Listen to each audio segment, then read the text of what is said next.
Hello everyone. Let's continue from the previous topic. That is, we discussed how to determine the stability of a dam based on overturning. And the second type of failure in a gravity dam is sliding failure. And that is because of the horizontal force exerted by the water in the upstream side, the dam is susceptible to slide along the riverbed if the friction between the dam and the riverbed is not sufficient. So we need to make sure that the dam does not slide, and for that we have to identify the forces. The sliding force which is causing this sliding motion is the hydrostatic force from the headwater, which we have already calculated before. It is the horizontal hydrostatic pressure force. Then the resisting forces, one of the resisting forces may be the hydrostatic force from tailwater if it is present. However, for design purposes, we may sometimes choose to assume that there is no tailwater, and that means we'll be dealing with the absolute worst condition in these situations. That means maximum force from this side and no resisting force from this side. But even if we do consider, we've already calculated, seen how can we calculate this tailwater pressure force in the opposite direction. Then the frictional resistance between the bottom surface of the dam and the riverbed, it will depend on the frictional resistance, which is a measure of basically the roughness of the riverbed, and that multiplied by the net force with which the dam is pressing upon the riverbed. So to find out this net vertical force, we'll have to take the sum of all the vertical forces that we can think of. So the first vertical force is obviously the self weight. Let's call it W. And W you can find out simply by analyzing the geometry of this dam. The geometry may slightly change depending on what kind of shape you want to decide. So that is W minus the uplift pressure. Uplift pressure is in this case negative because it is acting in the upward direction. So it is effectively reducing the amount of force with which the dam is pressing upon the riverbed. And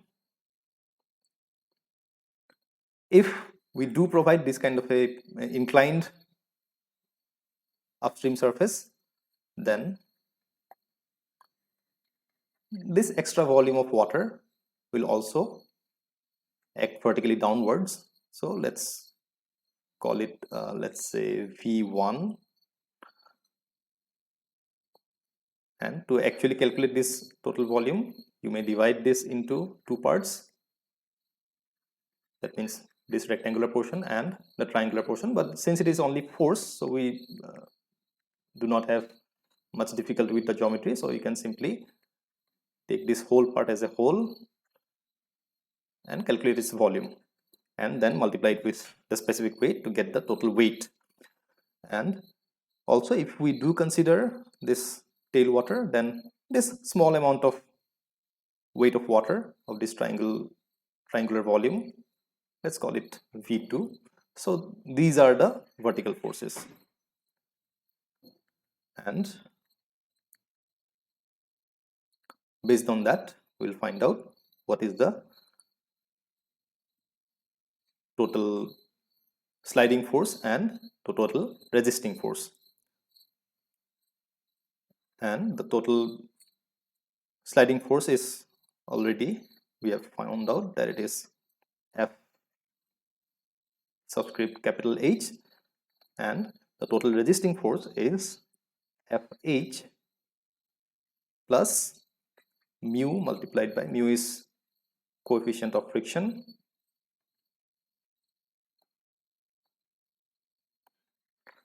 multiplied by this net vertical force. Now, definitely for the stability of the dam, this resisting force must be greater than or equal to the sliding force. And as we have learned from our previous experience in design courses, that instead of greater than or equal to sign, we have to use only greater than sign, because we cannot leave it at just equal, it must be greater. And therefore we come to the concept of factor of safety against sliding. So factor of safety against sliding is basically the resisting force divided by the sliding force, and its value will be again dictated by some kind of IS code or some other guidelines. So it must be greater than 1, sometimes even 2 or higher. So depending on the forces that we consider, sometimes we consider additional forces, such as in this case we have only considered the static forces, which are quite obvious: hydrostatic force, the weight, and tailwater and uplift. But sometimes if we do consider earthquake force and silt pressure and ice pressure, etc., and wave forces and wind forces, etc., in that case, since we have taken into consideration more uncertainties, so we can afford a smaller factor of safety, suppose 1.5 or 1.3, etc. That means since we have already taken care of some other forces that can cause sliding, therefore we can reduce the factor of safety. But if we do not consider those forces, suppose we are ignoring earthquake and silt and ice, in that case the factor of safety must be a little bit higher, maybe in the range of 2. Again, all these things, in what conditions, under what considerations, how much factor of safety needs to be taken, will be again governed by relevant IS codes. I'll later on provide you with some IS codes where all these numbers are suggested. So now this is stability against friction. Now another type of failure, another mode of failure in gravity dam is tensile stress development. Now we are not talking about tensile failure, that means failure by tension, but only tensile stress development itself will be considered as failure in a dam. And there may be 2 reasons. One is that, as we have learned in our RCC courses, that for concrete, for design of concrete structures or masonry structures, we generally assume that the tensile strength of masonry or concrete is almost 0. So we consider that these materials do not have any tensile strength. So although that is a conservative approach, but because it's a dam and the risk of failure is quite high, therefore we have to be conservative. That means even if some threat is not that imminent, we do consider them seriously. And the tensile stress is most likely to develop on the upstream face of the dam, and we'll look into that in detail in the next slide. But why tension would be developing on the upstream side is, just think of this dam as a vertical cantilever, and where you have applied force like this.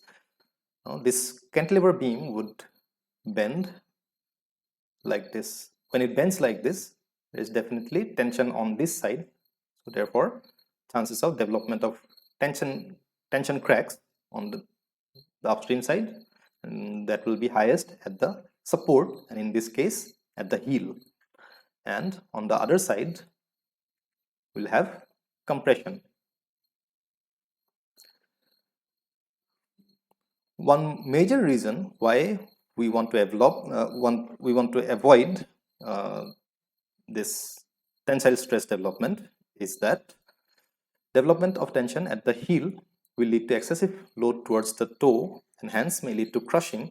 And that's because although the tensile strength of concrete we have ignored it, but it does have some strength, because that means it can take some tensile strength. But if you look at this interface between the dam and the riverbed, there is no bonding here. It is just resting on the riverbed. That means on this particular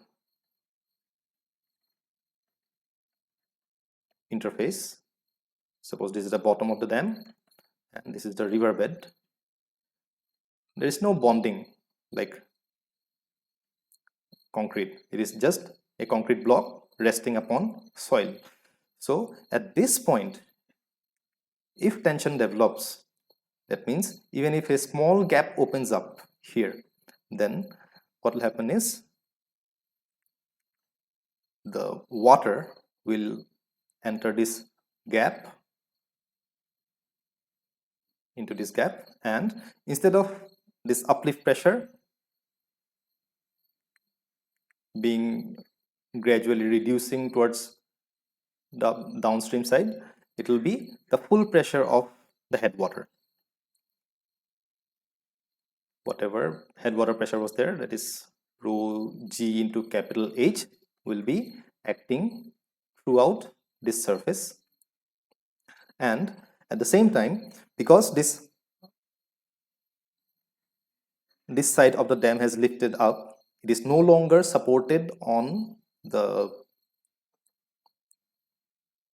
ground, on the riverbed, and therefore the remaining part of the dam will either sink into the riverbed, or it will be developing excessive compression and fail under compressive stress, or the foundation itself may give in under the excessive load, because earlier the load was distributed over this entire width of the dam. Now it is distributed only over a smaller area. And also because this uplift pressure has increased in this case, the overturning failure can also occur. This is why we want to avoid tensile stress development at all costs. So to avoid this tensile stress, we'll have to design the dimensions of the dam very carefully, and there are some criteria to be met here. And to find out how to determine the tensile stress or the stress in general, we'll have to again discuss a little bit about our concepts of force and moments. So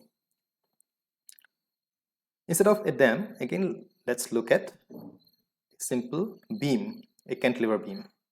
When we have a beam like this and we load it vertically,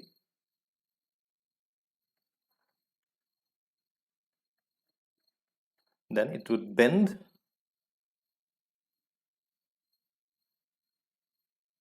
like this.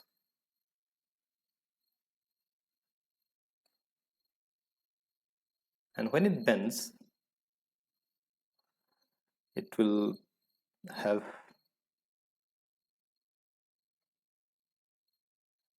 tension on this surface and compression on the bottom surface. Now, to find out how much tension or compression is acting throughout the cross section, let's take a cross section here. In this cross section,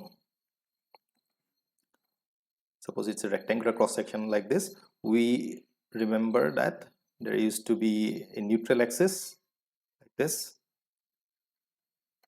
and we know that the maximum tension would develop at the extreme fiber of this beam cross section, means here, and maximum compression would act at the extreme fiber on the other end, that is here. So to find out how much tensile or compressive stress is acting, we used to have this formula, which was, suppose the stress is equal to m by I multiplied by y, where y was the distance from the neutral axis in either direction, either this direction or in this direction. And based on y, the direction of y, we would have either tensile stress or compressive stress. So in case of beams, we used to denote tensile as positive and compressive as negative, but you can change the notation at your will. So what used to happen was, we had this kind of a stress distribution. This extreme fiber, the outermost fiber, used to have the highest amount of tension. Then the tension would gradually decrease. At the neutral axis, there was no stress, neither tension nor compression. Then on the other side, that means below the neutral axis, we will have compression like this, which would again be highest at the extreme fiber or the outermost fiber. So we had this kind of a stress distribution.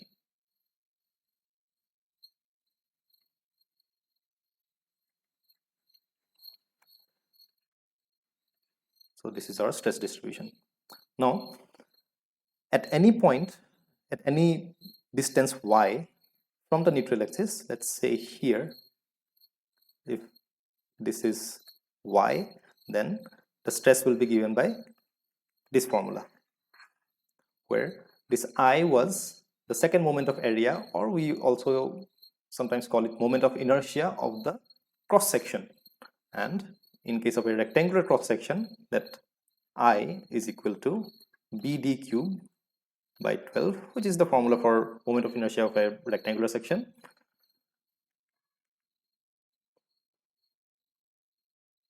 And for maximum stresses, instead of y, we would replace this with d by 2, where d is the depth of the section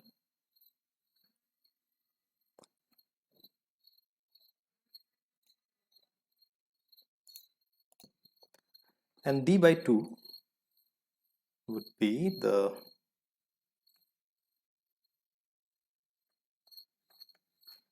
distance of this fiber or this fiber from the neutral axis. So using the same concept, if we look at a gravity dam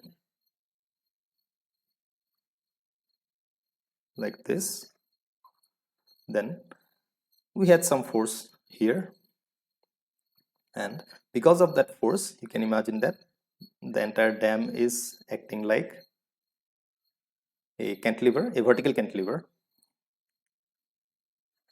So let's have a better drawing here. So this dam, if we consider it as a vertical cantilever, then this would be acted upon by this kind of a force, a uniformly distributed, uniformly varying load, and because of that, it will bend like this. Although this bending is quite exaggerated here, but actually the actual bending you'll never be able to see with the naked eye. You'll have to do very precise measurements to find this small amount of displacement. And we are not talking about the displacement here, discussing about the displacement, we are only discussing about the stress development. So here, if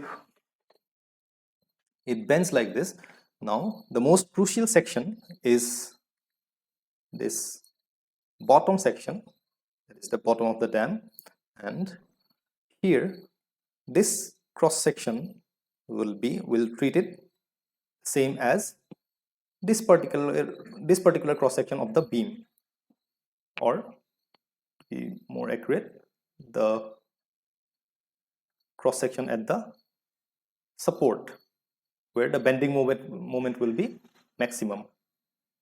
So this cross section will be similar to this particular cross section.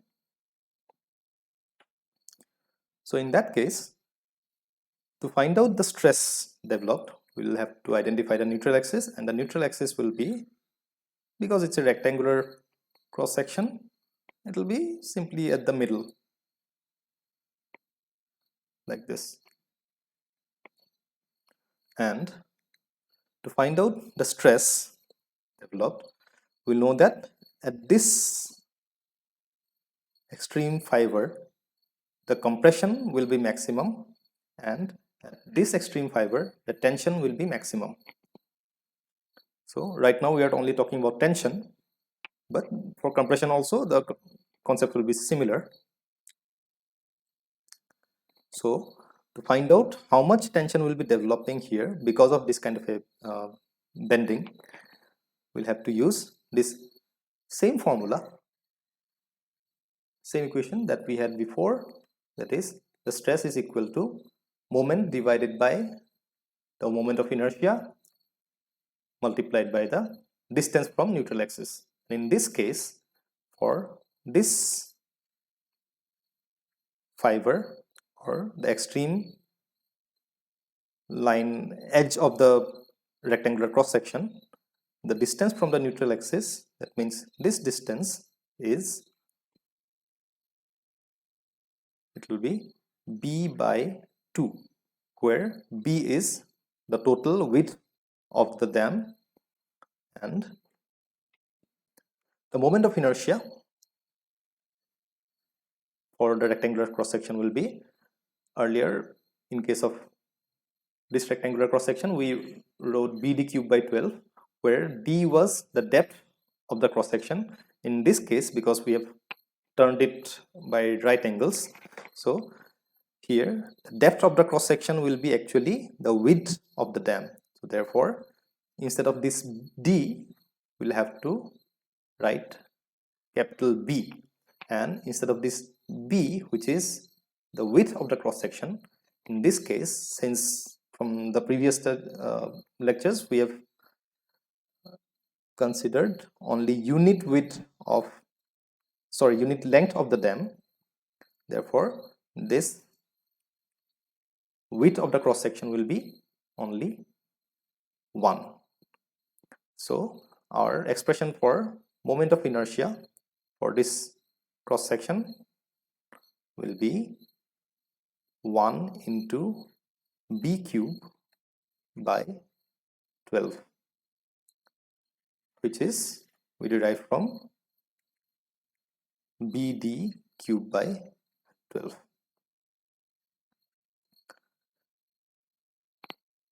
So this is how we are going to find out the tensile stress at the upstream edge of the bottom of the dam, that means at the heel.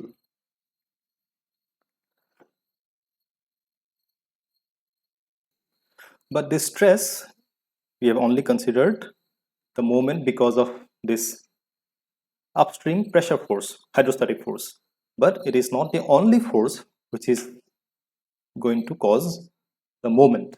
There are some other forces as well which will be adding to this moment. Therefore, this moment M will not just be the hydrostatic force Fh multiplied by whatever distance it is, which will be h by 3. So in addition to this force, there are some other forces, so we'll look at those other forces and then only we can find out the final moment. So for that, let's again have a basic drawing of this dam.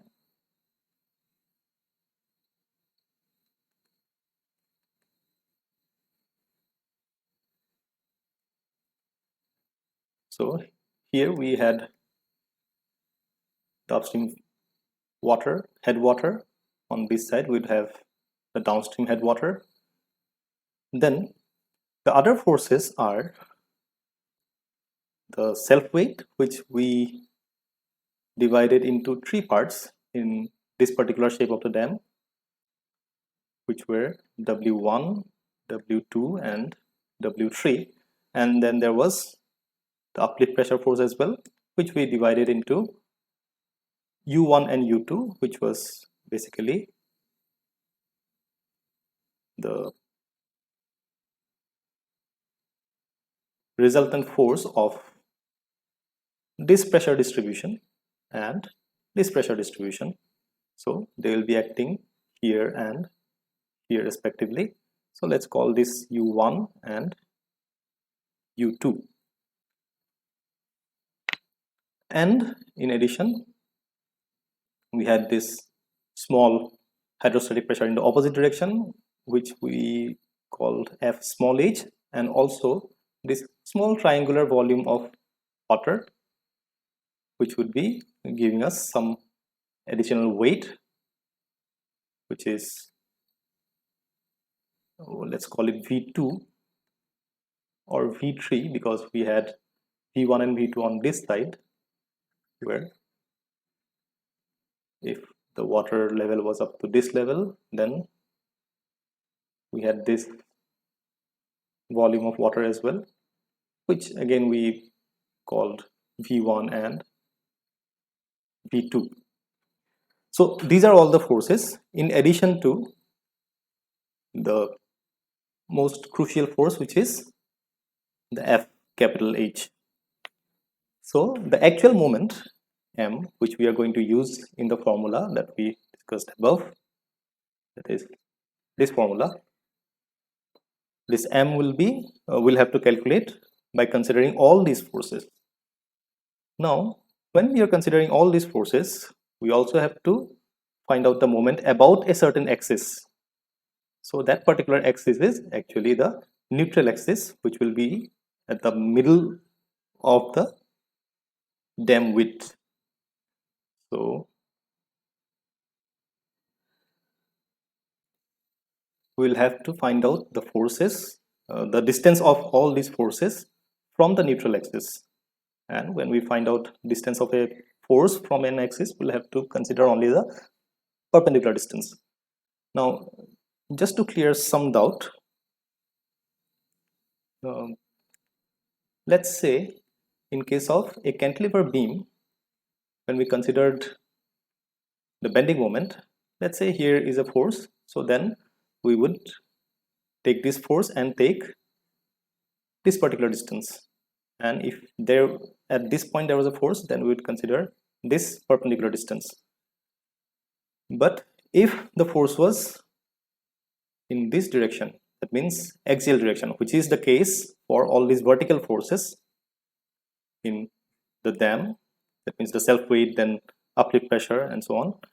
So what will be the distance that we'll have to take? So the distance in that case will be taken about the neutral axis. That means if we take this cross section, that is the cross section at the support, then the neutral axis will be somewhere in the middle. So about this particular axis we'll take the moment, and if we are applying a force here, then we will take the distance of this force and actually the line of action of this force from the neutral axis,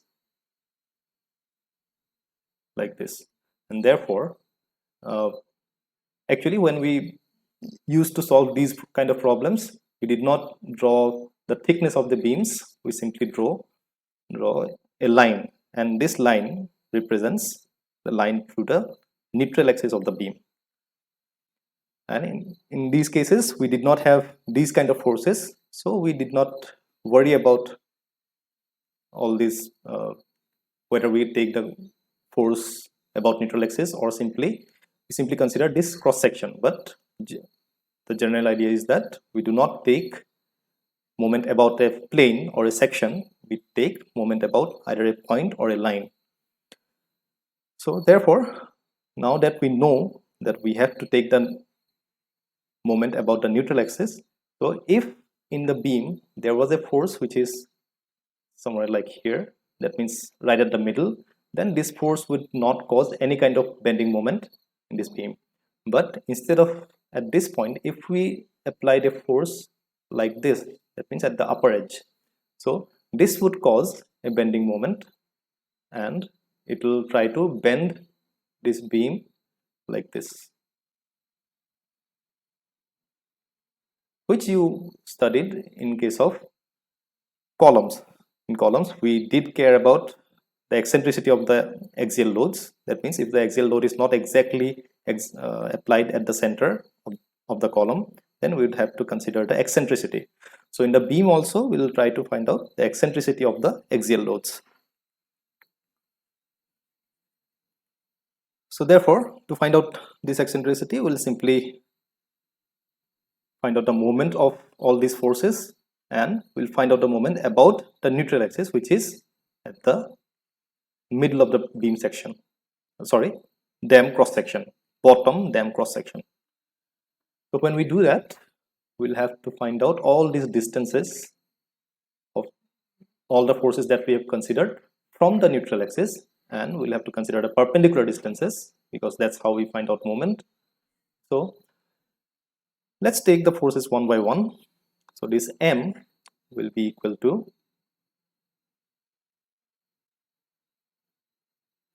Fh multiplied by h by 3. Now, when we are talking about moment due to the various forces, we also have to consider the direction of the forces and what kind of moment it is going to generate, either clockwise or anti-clockwise.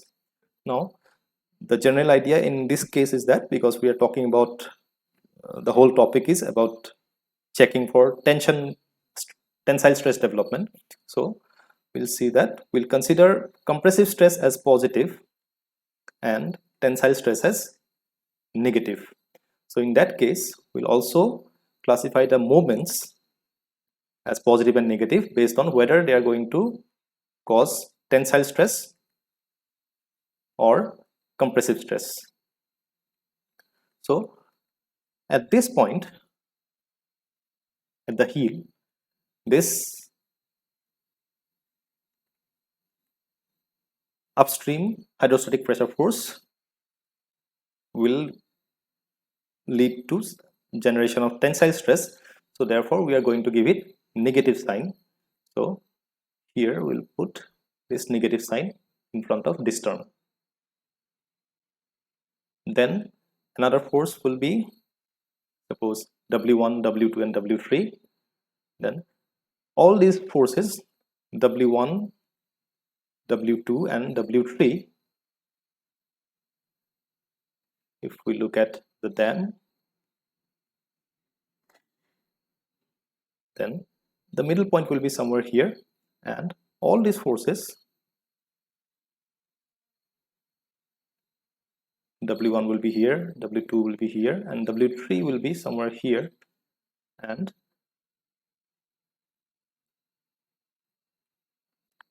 we'll give all of them positive sign because all these forces are pressing on this side and therefore they are going to cause compressive stress on this side and tensile stress on the other side.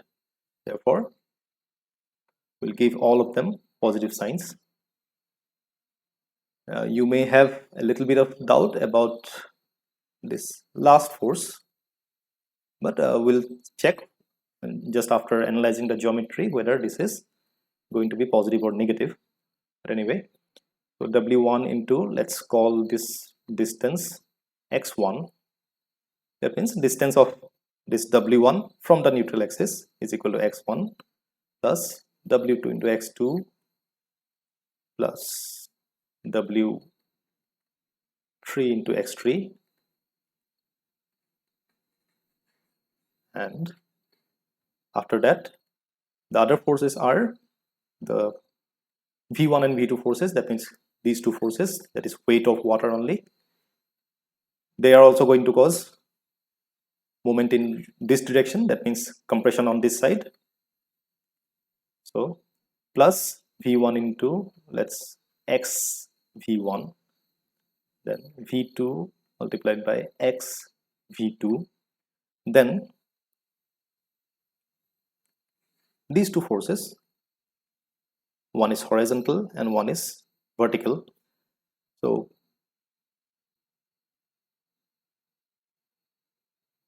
the F small h force, which is in the opposite direction, this is about the neutral axis, it is going to cause this kind of a moment, and therefore compression on the heel side. And so we are going to make it positive. So Fh multiplied by h by 3, and this V3, because it is on this side of the neutral axis, so if you consider this force and its location, then it is going to cause a moment in this direction, which is going to cause compression on this side and therefore tension on the other side. So we'll give that minus sign, so minus V3 multiplied by x V3. So these are the forces. The remaining forces are the uplift forces. Although the uplift force we can consider only as one force, but just for the sake of simplicity or ease of computation, we're going to divide it into these two forces, U1 and U2. So U1, and these forces are, we'll have to check whether they are going to cause tension or compression. U1, because it is representative or resultant of the force coming out of this rectangular pressure distribution, which is only part of the uplift pressure diagram. So it is, since it is rectangular, its resultant will be right at the middle.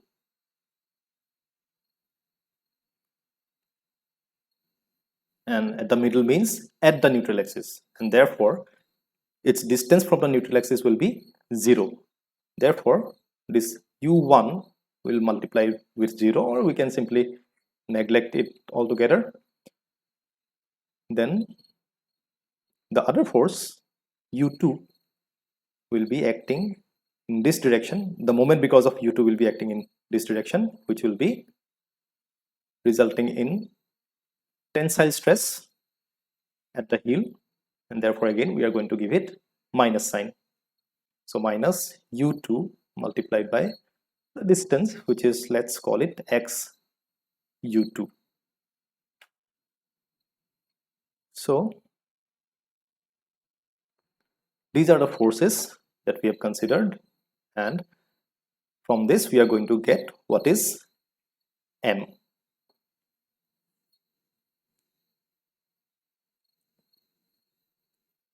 And if this total M is negative, then the total stress, the resultant stress at the heel will be equal to will be tensile, and if it is positive, then that stress will be compressive.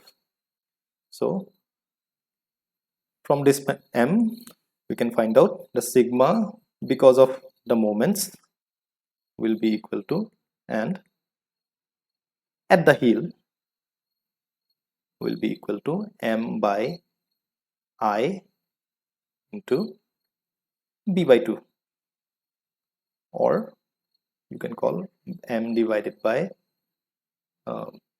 I, as we have earlier discussed, 1 into B cube by 12, that's equal to multiplied by B by 2, and that will give us an expression 6m by B squared.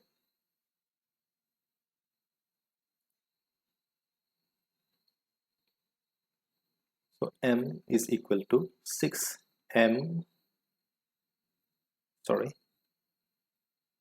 not M, the stress at the heel because of moment. So sigma M heel is equal to 6m by B squared. So this is the stress because of the bending or because of the moments. Now there will be four stresses, and only compressive stresses because of the vertical loads. So if we consider this dam, then we had force like this,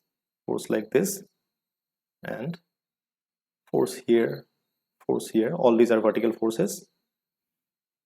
They are also going to exert some direct compression instead of bending compression. Bending compression or bending tension we have already figured out here. These are the bending stresses, and because of the vertical stresses there will be direct stress, which may be either tension or compression. Then we'll find out whether it is compression or tension simply by considering all these forces. So the sum of vertical forces divided by the area, that means area of the bottom of the dam, that means this area, it will be 1 multiplied by B, and therefore we are dividing the total force by the area to find out what is the direct stress or stress due to the vertical forces.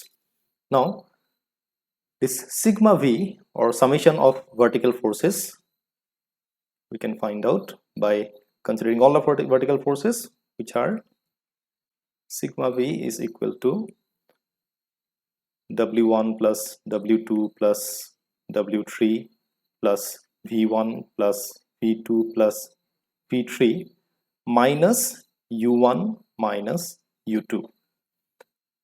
These forces will be plus or positive because they are going to compress this dam against the riverbed.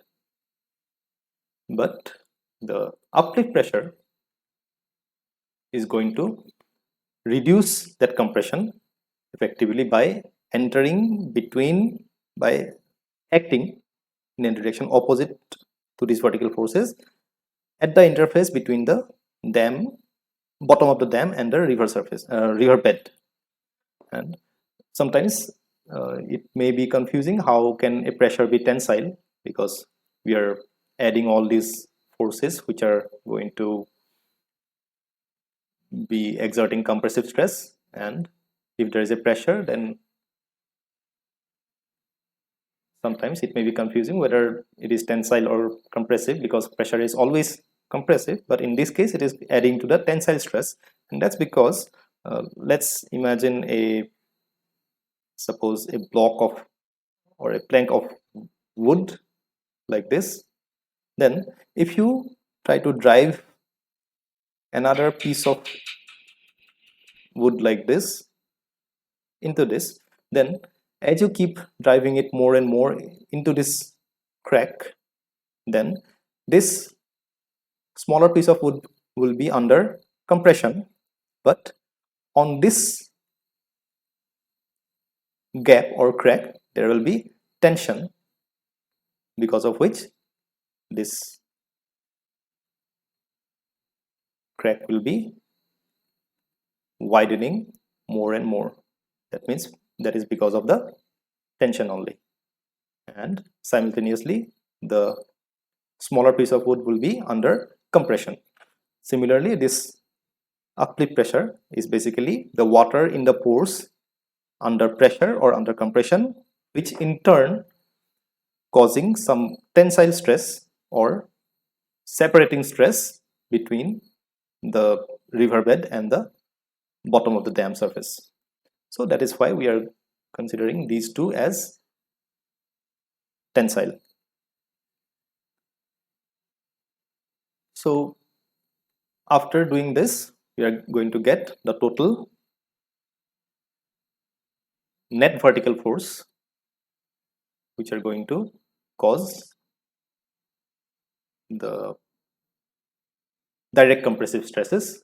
So the net stress at the heel therefore will be equal to the direct compression because of the vertical forces, which will be sigma v by b. Sigma v means summation of v, summation of vertical forces divided by the area, that means 1 into b, and that is only b, plus or minus. In this case we are going to consider minus, because if the moment is in this direction, then whatever stress it is going to cause in this point, at this point, we are going that will be tensile stress, and therefore we're giving it a minus sign, and it will be 6m divided by b square. This is basically just a simplified version of m divided by I to b by 2, which is the bending stress.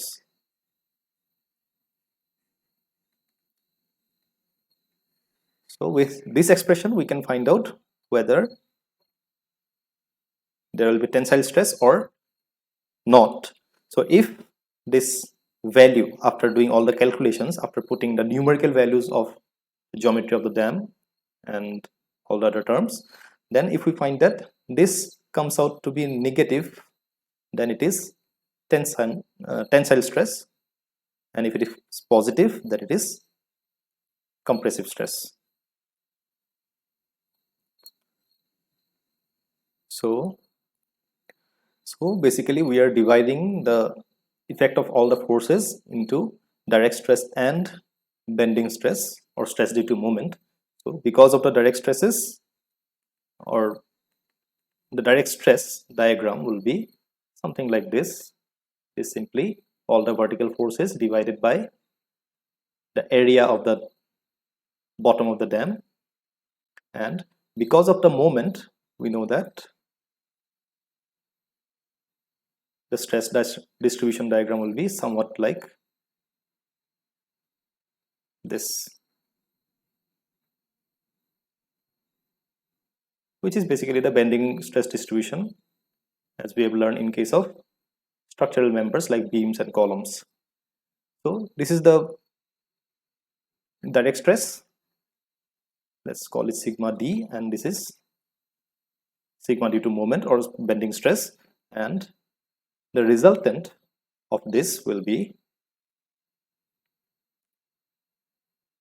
if this value, this compression value, is greater than this tension value, then we'll have a resultant stress distribution somewhat like this, where this value is this compression C minus this tensile stress T.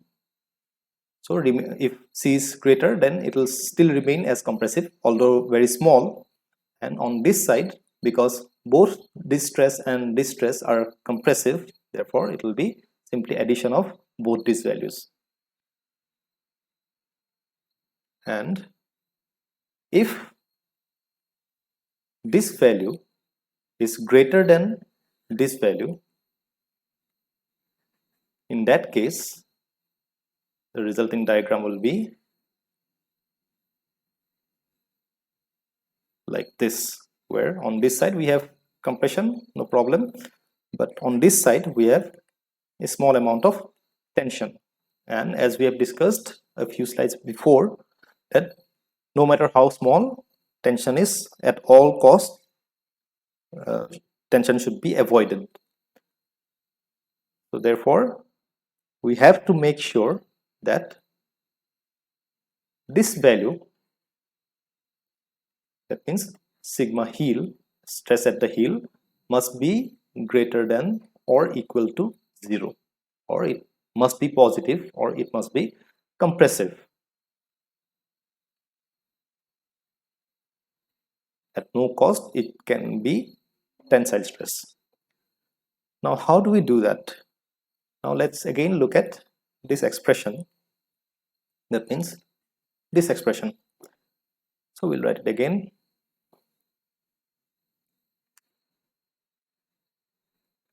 It's equal to sigma v divided by b plus 6m divided by v squared.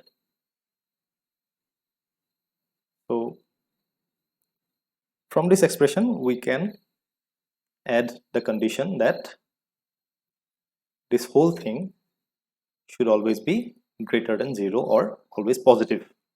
So to do that, we can do one thing. This m value, we can look at this m in a different way now.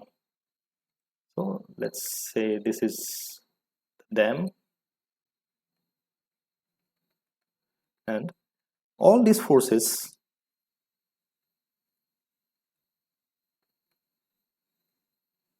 that we considered, they must have a resultant somewhere. And if we have these kind of forces, then the resultant will be somewhere like this. And in this case, in case of a dam, generally the resultant will be acting somewhere like this.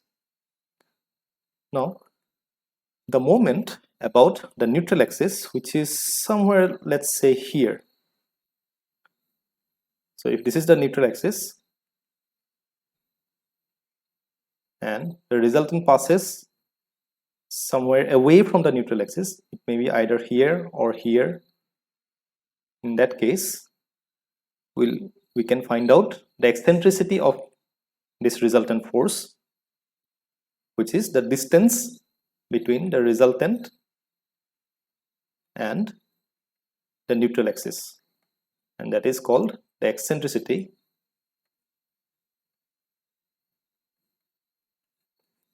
or the distance of the resultant from the midpoint or the neutral axis.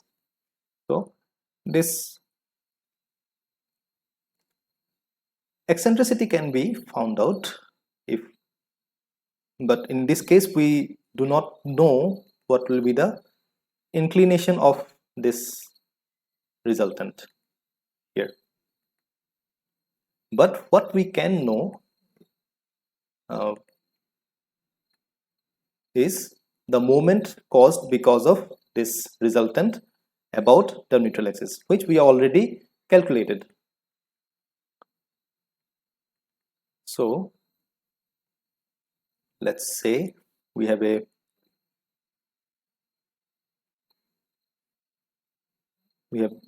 here the neutral axis and the resultant goes somewhere along this line. Let's call it R. And if this is the resultant, then about this axis, to find out the moment because of this resultant force, it should be the same as this moment that we have calculated by considering the forces individually, and the moment because of the individual force must be equal to the moment because of the resultant force. So therefore, if we take this distance, that means this perpendicular distance between the resultant and the neutral axis, then we will have the moment. That means R multiplied by eccentricity should be equal to the moment. But the problem is we are not going to calculate, we don't want to calculate this resultant as a whole. So what we can do is, this resultant will have a component, two components, one in vertical, one in horizontal direction. Now one good thing for us is that the horizontal component, because we are considering the resultant and its effect at the bottom of the dam surface, then its horizontal component will also pass through the neutral axis, and therefore moment because of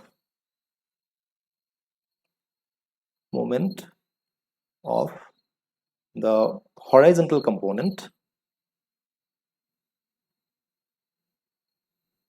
of the resultant is 0 about the neutral axis. That means we can simply take only the vertical component and ignore the horizontal component, and we know that the vertical component is basically all the vertical forces acting on the dam, self weight, weight of water, uplift pressure, and so on. So which we have already calculated here. That is sigma v, or summation of all the vertical forces. So based on that knowledge, let's have a look.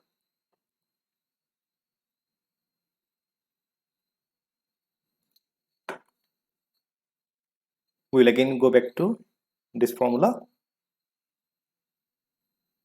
So sigma heel must be greater than 0, and this is the expression here. This m, which we consider to be equal to the resultant multiplied by the eccentricity, or it's simply the sum of vertical forces multiplied by, instead of the eccentricity of the resultant, we can take the eccentricity of only the vertical forces. So let's say if this was the neutral axis and this was the resultant, then instead of taking this eccentricity, which is suppose E, we are only considering its horizontal component, or the horizontal distance between the neutral axis and the vertical component of the resultant.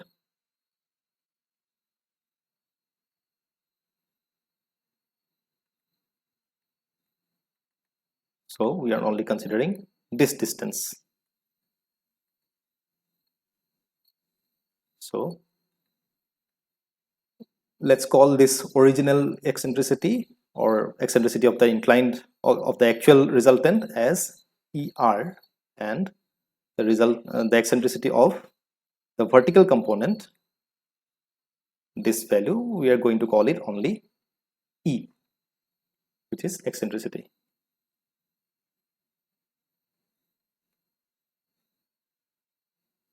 So now we know that this moment will be equal to sigma v into E. So we'll simply put this value here, and then the expression becomes that sigma v by b minus 6 into sigma v into E for eccentricity divided by b square must be greater than or equal to 0.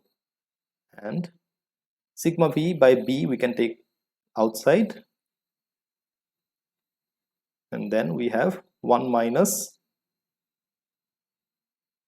6 E by b must be greater than 0. So this is one expression which we can use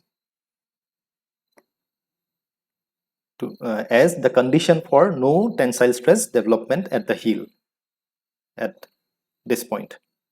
That means this whole quantity must be greater than or equal to 0. Now we can further simplify it and make a simpler condition rather than talking about this whole expression. Because sigma v by b is not going to be 0, because otherwise the whole thing will simply float in water, the net total weight will be 0. So this is not going to be equal to 0, so we can cancel this from the expression, and therefore what we will have will be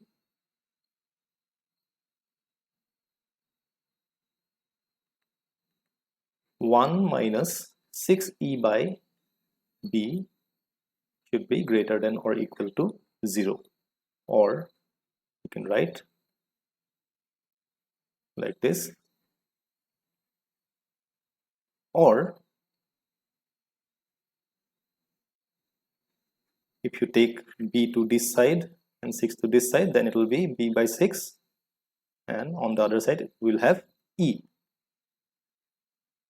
So now we have a much simpler condition, which is the eccentricity must be less than 1/6 of the total width of the dam. So that is a much simpler condition to remember for avoiding tensile stress. And what it means is that if we have a dam, then the resultant force, or wherever that is, suppose somewhere here, must not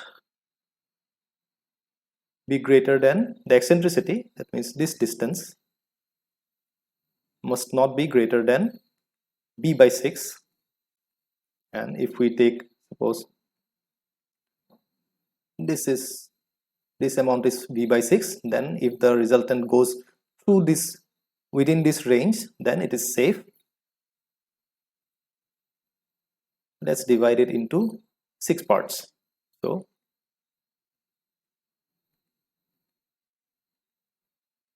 this is not 6 parts, sorry.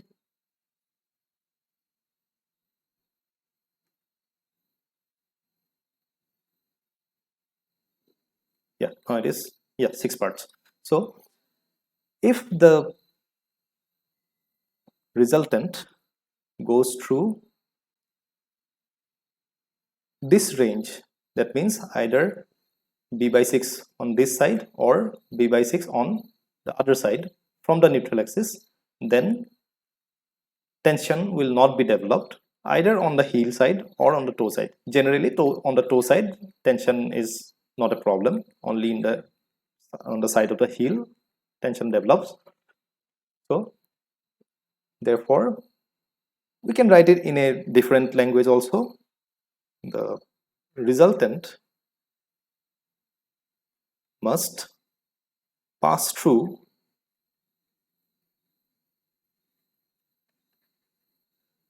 if this is b by 6 and this is also b by 6, so together they comprise b by 3, twice of b by 6, which is b by 3.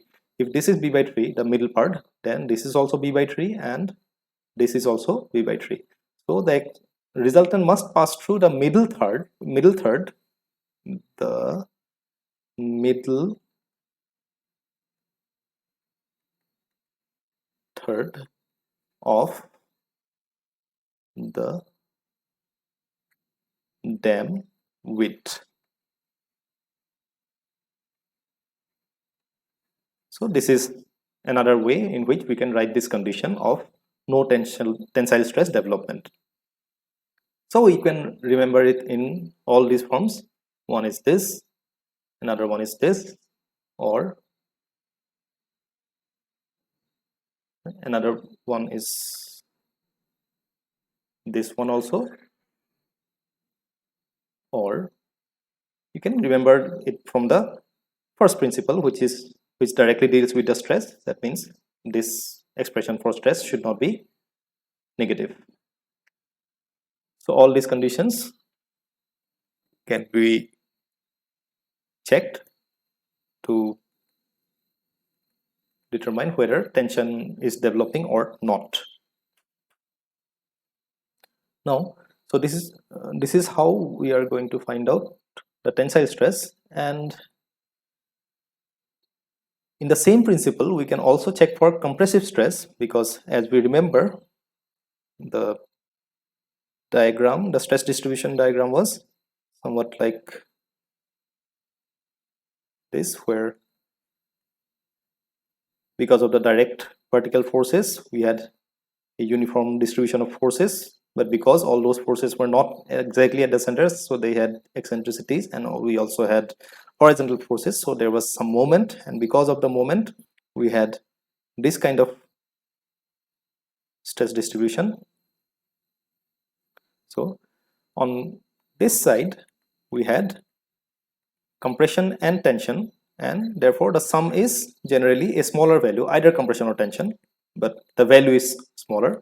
But on the other side we have two big values of compressive stress, and therefore their summation will also be a big value of compressive stress.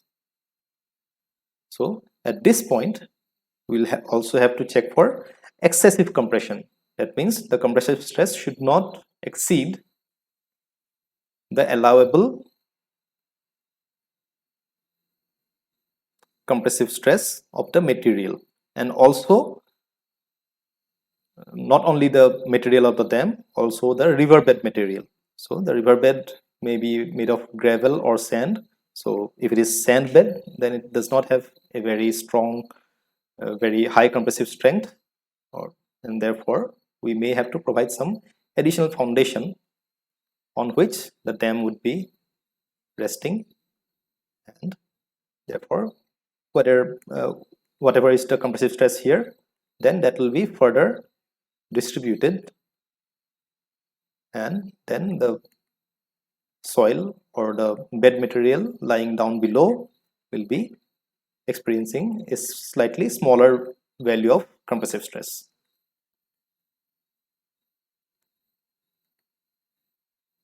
So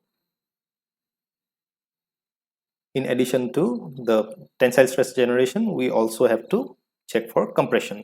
And in case of tensile stress, we do not want any tensile stress. Anything greater than 0 is not acceptable. And in case of compressive stress, we want compressive stress which is less than the allowable compressive stress in the material. So this is all about the different modes of failure and how to avoid those failures, and all the design decisions, either the height of the dam, width of the dam, material of the dam, all those things will have to be chosen in such a way that all these conditions are satisfied. That means all these failure conditions one by one. Here we have learned about compression, then tension, then earlier we also checked about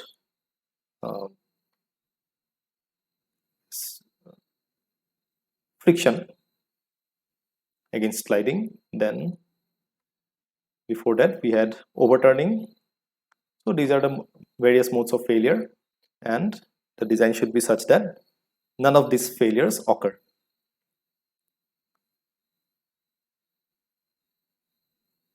So with this,